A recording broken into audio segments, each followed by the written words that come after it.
ప్రభునందు ప్రియ సహోదరి సహోదరులారా, మన ప్రభు అయినటువంటి యేసు పరిశుద్ధ నామం పేరట మీ అందరికీ వందనాలు తెలియజేస్తున్నామండి. మీలో ప్రతి ఒక్కరిని ఈ హోప్ టీవీ ఇండియా ఛానల్కు ప్రేమతో ఆహ్వానించుతున్నామండి. ప్రార్థన చేసుకుందాం. ప్రేమగల మా తండ్రి, దయగలిగిన మా యేసయ్య, మీ ఘనమైన నామానికి వందనాలు తెలియజేస్తున్నాము. మరొకసారి మీ వాక్యాన్ని వినాలని మీ పాదాల చెంతకు చేరి ఉన్నాము. మీ దాసుని బలపరచండి. వారి ద్వారా మీరు మాతో మాట్లాడండి. నీ వాక్యంతో మా హృదయాలను తృప్తిపరిచి మహిమ పొందమని, ప్రార్థన ఆలకించి ప్రార్థన ప్రతిఫలం దయచేయమని యేసు నామమున ప్రార్థించి వేడుకొనుచున్నాము తండ్రి. ఆమేన్. మనము గత 3 నెలలుగా అనగా ఈ త్రిమాసమంతయు ఎవరు ధన్యులు అనే అంశం మీద మనం అధ్యయనం చేసుకుంటూ వచ్చాము. ఎవరు ధన్యులంటే యెహోవాను నమ్ముకుని వారు ధన్యులని, ఆయన మందిరములో నివసించువారు ధన్యులని, ఆత్మలో కపటం లేని వారు ధన్యులని, సాత్వికులు ధన్యులని, కనికరము గలవారు ధన్యులని, హృదయశుద్ధి గలవారు ధన్యులని, శోధన సహించువారు ధన్యులని, పాపము ప్రాయశ్చిత్తం నొందిన వాడు ధన్యుడని, యెహోవా తమకు దేవుడు కాగల జనులు ధన్యులని, నీతి నిమిత్తము హింసించబడివారు ధన్యులని, ఆత్మ విషయంలో దీనులైన వారు ధన్యులని, ప్రభునందు మృతులు ధన్యులని మనం నేర్చుకున్నాము. ఈరోజు మన యొక్క అంశము మొదటి పునరుద్ధానములో పాల్గొనివారు ధన్యులు. ఇది చివరి ప్రసంగం. మొదటి పునరుద్ధానములో పాల్గొనివారు ధన్యులు. ఇది 13వ ధన్యత. మన ధ్యానము నిమిత్తమై ప్రకటన గ్రంథము 20వ అధ్యాయము 6వ వచనము. ఈ మొదటి పునరుద్ధానములో పాల్గొనివారు ధన్యులు, వారు పరిశుద్ధులై ఉన్నారు, వారు దేవునికి యాజక సమూహంగాను 1000 ఏండ్ల పరిపాలన చేయువారై ఉన్నారు. వాక్యంలో మొదటి పునరుద్ధానంలో పాల్గొని వారు ధన్యులని రాయబడింది. అంటే దీనికి అర్థం ఏంటంటే 2 పునరుద్ధానాలు ఉన్నాయి.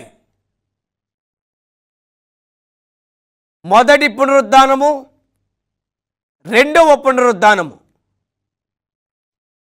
అయితే ఏ పునరుద్ధానములో ఉన్నవారు పాల్గొనేవారు ధన్యులంటే మొదటి పునరుద్ధానములో పాల్గొనేవారు ధన్యులు. వారు పరిశుద్ధులై ఉన్నారు, వారు దేవునికి యాజకులై ఉన్నారు, వారు 1000 ఏండ్లు పరిపాలన చేస్తారు. ప్రకటన గ్రంథము 20వ అధ్యాయము 2వ వచనం నుంచి మనం పరిశీలిస్తే సాతానుడు 1000 ఏండ్లు బంధించనై ఉన్నాడు. 1000 ఏండ్ల పరిపాలన. యేసు ప్రభువారు ఈ లోకానికి వచ్చి ఆయన పరిశుద్ధులను తీసుకుని ఆయన వెళ్ళిపోతాడు. ఇది మొదటి పునరుద్ధానం.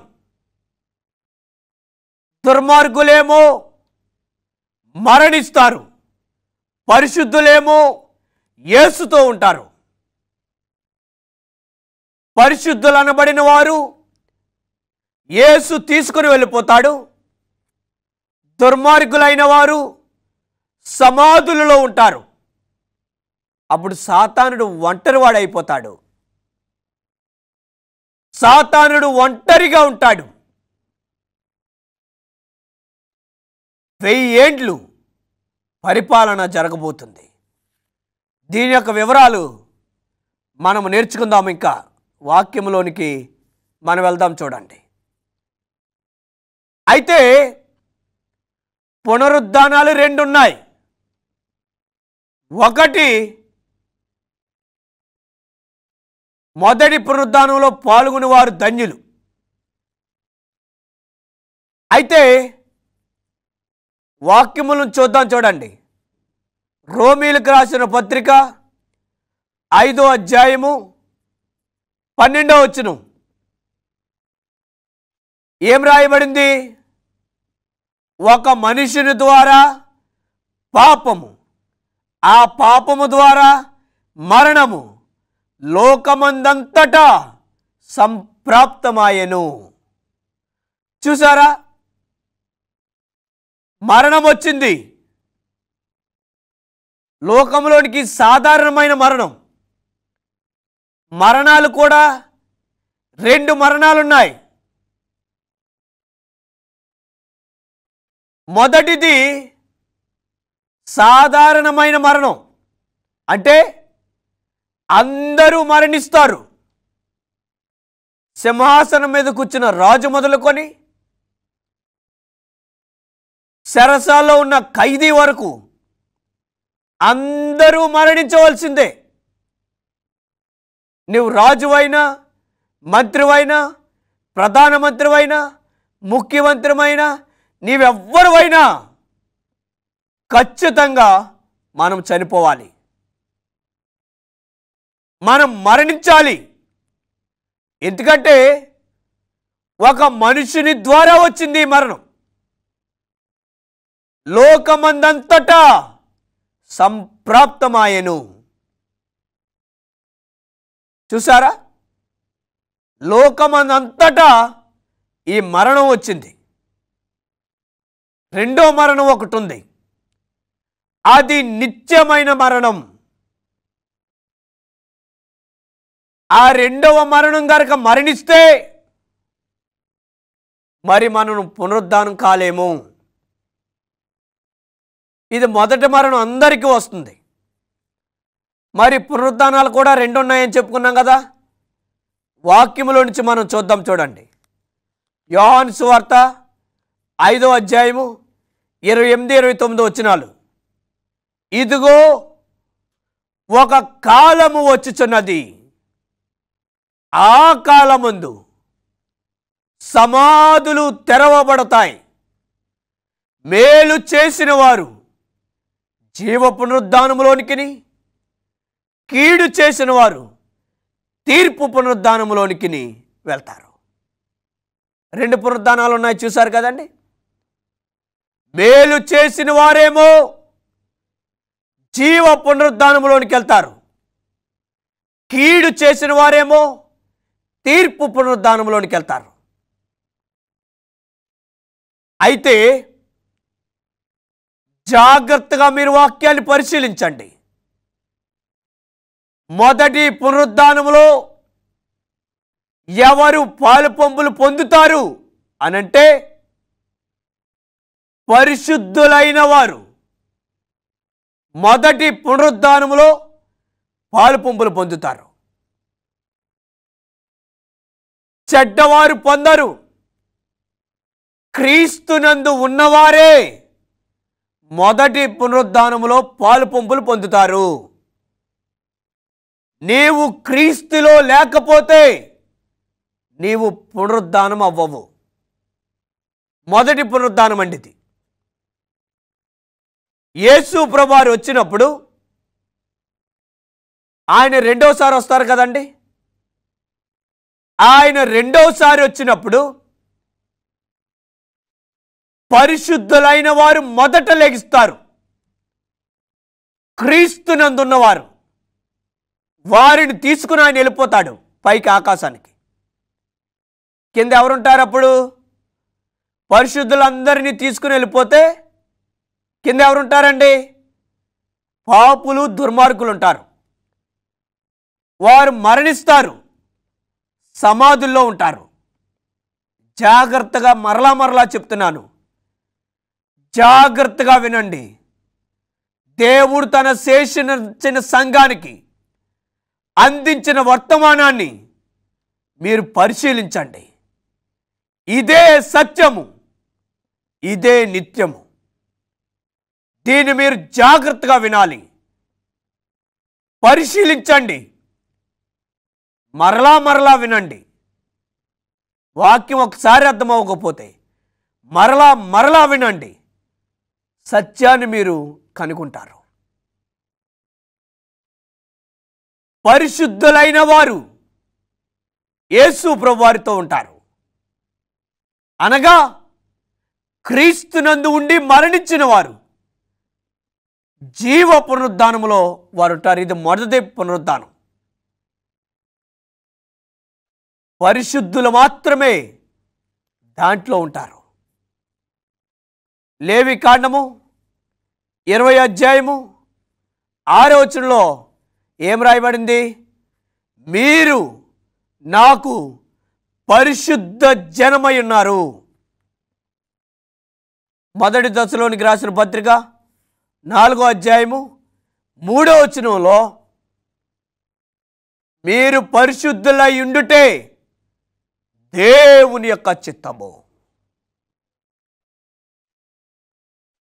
మీరు పరిశుద్ధులై ఉండుటే నా చిత్తమై ఉన్నది అని చెప్తున్నాడు. అనగా పరిశుద్ధులైన వారు మాత్రమే మొదటి పునరుద్ధానములోనికి వెళ్తారు. ఇంకెవరు వెళ్తారంటే నమ్మి బాప్తిస్మము పొందినవాడు ఆ మొదటి పునరుద్ధానంలోనికి వెళ్తాడు. మార్కు సువార్త 16వ అధ్యాయము 16వ వచనంలో రాశారు కదా, నమ్మి నాయందు విశ్వాసం ఉంచువాడు, అనగా నమ్మి బాప్తిస్మము పొందినవాడు రక్షింపబడును, నమ్మని వారికి శిక్ష విధింపబడును. ఎవరైతే క్రీస్తునందు ఉండి నమ్ముతారో, అనగా ఆయన యొక్క ఆజ్ఞలను నమ్ముతారో, వారే మొదటి పునరుద్ధానంలోనికి వెళ్తారు, రక్షించబడతారు. ఇంకెవరండి? మొదటి పేతురు రాసిన పత్రిక 2వ అధ్యాయము 9వ వచనంలో మీరు నాకు స్వకీయ జనమై ఉన్నారు, మీరు యాజకత్వం చేస్తారు, మీరు యాజకులై ఉన్నారని చెప్పారు వాక్యంలో. అక్కడ చూసాం కదా, ప్రకటన 20వ అధ్యాయం 6వ వచనంలో మీరు క్రీస్తుతో కూడా 1000 ఏండ్లు పరిపాలన, యాజకత్వాన్ని మీరు చేస్తారు. పరిపాలన చేస్తాం పరలోకంలో. మనం ఆయన యొక్క యాజక సమూహమై ఉన్నాము. నిర్గమాకాండం 19వ అధ్యాయం 5, 6 వచనాల్లో మీరు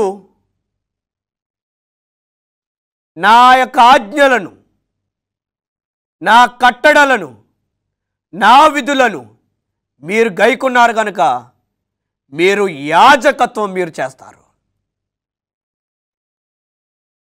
మీరు యాజక సమూహమై ఉన్నారు,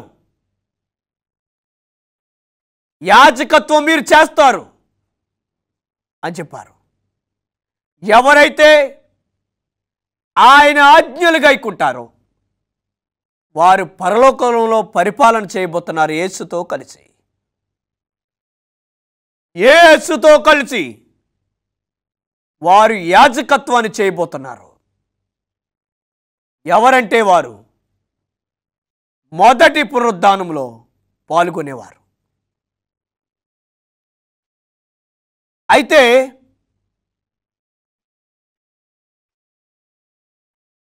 మరి ఇందాక చెప్పాను కదండి, పరిశుద్ధులను ఆయన తీసుకువెళ్ళిపోతాడు, దుర్మార్గులైన వారేమో చనిపోయి సమాధిలో ఉంటారు, సాతానుడేమో ఆ భూమి మీద ఒంటరిగా ఉంటాడు. ఇప్పుడు 1000 ఏండ్ల పరిపాలన గురించి మనం నేర్చుకుంటున్నాం. 1000 ఏండ్ల పరిపాలన తర్వాత ఏమవుతుందో నేర్చుకుంటాం. అప్పుడు అసలైనటువంటి ధన్యత ఎవరికి వస్తుందో మనం చూద్దాం. ఇప్పుడు 1000 ఏండ్ల పరిపాలన జరుగుతుంది. ఎందుకంటే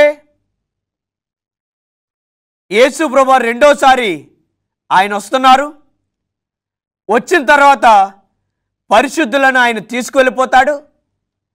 భూమి మీద దుర్మార్గులు ఉంటారు, సాతానుడు ఒంటరిగా ఒక్కడే ఉంటాడు.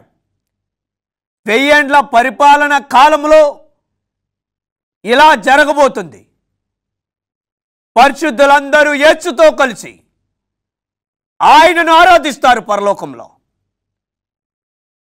క్రీస్తునందు ఉన్నవారు, క్రీస్తు యొక్క ఆజ్ఞలను గైకొన్నవారు శేషించబడిన సంఘంలో బాప్తిస్మము తీసుకున్నవారు యాజకత్వాన్ని చేస్తారు, పరలోకంలో పరిపాలన చేస్తారు. 1000 ఏండ్లు పూర్తయిన తర్వాత యేసు ప్రభువారు పరిశుద్ధులను వెంట పెట్టుకొని ఈ లోకానికి మరలా వస్తాడు ఆయన. ఇది 3వ రాకడ. కేవలము శేషించబడిన సంఘం ఒక్కటే యేసు ప్రభువారి 3వ రాకడ గురించి చెబుతుంది. ఈ సత్యము కేవలము శేషించబడిన సంఘానికే దేవుడు బయలుపరిచారు. ఇది 3వ రాకడ. ఎందుకంటే వాక్యంలో రాయబడింది, ఆయన పరిశుద్ధుల పరివారిని ఆయన తీసుకుని వస్తారు. ఆయన కూడా రెండవసారి వచ్చి పరిశుద్ధులను తీసుకెళ్ళిపోయాడు. మరలా ఎందుకు చెప్తున్నానంటే, ఈ సీక్వెన్సీ మిస్ అవ్వకుండా మీరు జాగ్రత్తగా అర్థం చేసుకుంటారని నేను మరలా మీకు బోధిస్తున్నాను. వెళ్ళిపోయినప్పుడు దుర్మార్గులు ఎక్కడున్నారు? సాతానుడేం భూమి మీద ఒంటరిగా ఉన్నాడు. ఇప్పుడు ఆయన మరలా వస్తున్నాడు పరిశుద్ధులను తీసుకొని. పరిశుద్ధులను ఆయన తీసుకొని వచ్చినప్పుడు ఇప్పుడు లెగుస్తారు దుర్మార్గులందరూ. ఇదే రెండవ పునరుద్ధానం. రెండవ పునరుద్ధానములో దుర్మార్గులు పాలుపొంపులు పొందుతారు. ఆ రెండవ పునరుద్ధానములో పాలుపొంపులు పొందిన వారు ఎక్కడికి వెళ్తారండి? యేసుతో రారు. నిత్య మరణానికి వారు ఆహుతైపోతారు. మొదటి పునరుద్ధానములో ఉన్నవారేమో యేసుతో ఉన్నారు. రెండవ పునరుద్ధానములో ఉన్నవారేమో వారు చనిపోతారు. యేసుప్రభు వారు వచ్చినప్పుడు సాతానుడు యేసుప్రభుతో మరలా యుద్ధం చేస్తాడు. అదే చివరి యుద్ధం. సాతానుడికి యేసుప్రభు వారికి అదే చివరి యుద్ధం. ఆ యుద్ధంలో మరలా సాతానుడు ఓడిపోతాడు. సాతానుడు కూడా నాశనం చేయబడతాడు. భూమి మొత్తం నాశనం చేయబడుతుంది. ప్రకటన గ్రంథము 21వ అధ్యాయము 1వ వచనం, అంతట నేను చూడగా కొత్త ఆకాశమును కొత్త భూమిని నేను చూచితిని. పాత ఆకాశం పాత భూమి ఇక లేదు, సముద్రము ఇక లేదు. చూసారా? మీకు అర్థమైందండి? శేషించబడిన సంఘానికి దేవుడిచ్చిన వర్తమానం ఇది. మొదటి పునరుద్ధానములో పాల్గొన్నవారు పరిశుద్ధులు. రెండవ పునరుద్ధానములో పాల్గొన్నవారు దుర్మార్గులు. మొదటి పునరుద్ధానములో పాల్గొన్నవారేమో యేసుతో ఉన్నారు. రెండవ పునరుద్ధానములో ఉన్నవారేమో మరణములో ఉన్నారు. అదే నిత్యమైన మరణం. ఇక వారు నాశనం అయిపోతారు. కొత్త ఆకాశం కొత్త భూమిని ఆయన సృష్టిస్తారు. పరిశుద్ధులు అందుకే తన భర్త కొరకు అలంకరించబడిన పెండ్లి కుమార్తె వలె దిగి వచ్చుట నేను చూచితిని అని చెప్తున్నాడు యోహాను గారు. పరలోకములో నుండి ఆ పట్టణాన్ని దేవుడు కిందకు దించుతున్నాడు భూమి మీదకి. ఆ భూమి మీదకి దించినప్పుడు పాత భూమిని పాత ఆకాశాన్ని ఆయన నాశనం చేస్తాడు. మరలా ఆయన కొత్త వాటిని సృష్టిస్తాడు. సృష్టించి పరిశుద్ధులను అందులో పెడతాడు. యేసు ప్రభువారే నీళ్లకు తీసుకెళ్తారు. 22వ ప్రకటన 22వ అధ్యాయంలో జీవవృక్ష ఫలం దగ్గరికి ఆయన మనల్ని తీసుకెళ్తాడు. ఆదాము అవ్వ ఏ వృక్షాన్ని అయితే తినడానికి వారు కోల్పోయారో మరణ వృక్షాన్ని దేవుడు మనకు పరలోక రాజ్యంలో ఇవ్వబోతున్నారు.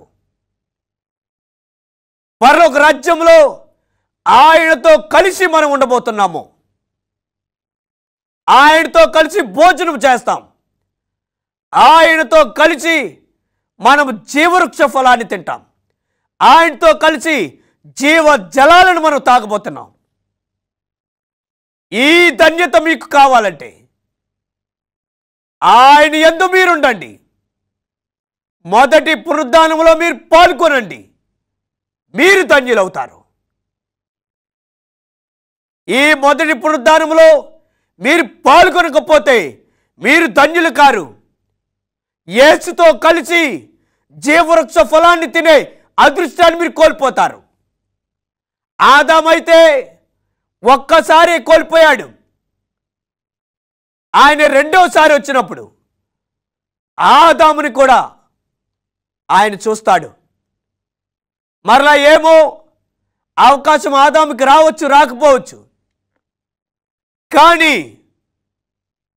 నీవు గనక జీవవృక్ష ఫలాన్ని తినే అదృష్టాన్ని నీవు కోల్పోతే అవకాశం మరి అన్నడు నీకు రానే రాదు. మరి అన్నడు నీకు రాదు. నిత్య మరణములోనికి నువ్వు వెళ్ళిపోతావు. నీవు నాశనం అయిపోతావు. లేదు, క్రీస్తునందు ఉంటే నీవు జీవ పునరుద్ధానములోనికి వెళ్తావు. జీవ పునరుద్ధానములోనికి వెళ్తే ఆ జీవవృక్ష ఫలాన్ని నీవు తినొచ్చు. ఆయనతో కలిసి నీళ్లు నీ తాగొచ్చు. ఈ ధన్యత నీకు కావాలంటే ఈ 3 నెలలు చెప్పిన వాక్యాలను మీరు గైకొనండి. మీరు ధన్యులుగా జీవించండి. దేవుడి మాటలు దీవించును గాక. ఆమేన్. ప్రేమగల మా తండ్రి, దయగలిగిన మా యేసయ్య, మీ ఘనమైన నామానికి వందనాలు తెలియజేస్తున్నాము. ఇంతవరకు మీ దాసును బలపరుచుకొని మీరు మాతో మాట్లాడారు మా తండ్రి. గత 3 నెలలుగా ఎవరు ధన్యులని మేము నేర్చుకున్నాము. ప్రభువా, మా జీవితాలను మేము మార్చుకొని ధన్యులుగా మేము జీవించి ఆ పరలోక రాజ్యంలో నిత్యము యుగయుగాలు నీతో జీవించడానికి, నీతో కలిసి ఆ జీవవృక్ష ఫలాన్ని తినడానికి, నీతో కలిసి ఆ జీవ జలాలను మేము తాగడానికి మాకు భాగ్యము దయచేయమని, మరీ ప్రాముఖ్యంగా మొదటి పునరుద్ధానంలో పాల్గొని గొప్ప భాగ్యాన్ని మీరు మాకు అందరికీ అనుగ్రహించి మీరు అక్కడి కొరకు మమ్మల్ని అందరినీ సిద్ధపరచమని, విన్న వాక్యాన్ని మా హృదయాల్లో ప్రతిఫలింపు చేయమని, ప్రార్థన ఆలకించి ప్రార్థన ప్రతిఫలం దయచేయమని, మీ యొక్క దీవెనలు ఆశీర్వాదములు మీరు మాపై మెండుగా కుమ్మరించమని యేసు నామమున ప్రార్థించి వేడుకొనుచున్నాము తండ్రి. ఆమేన్.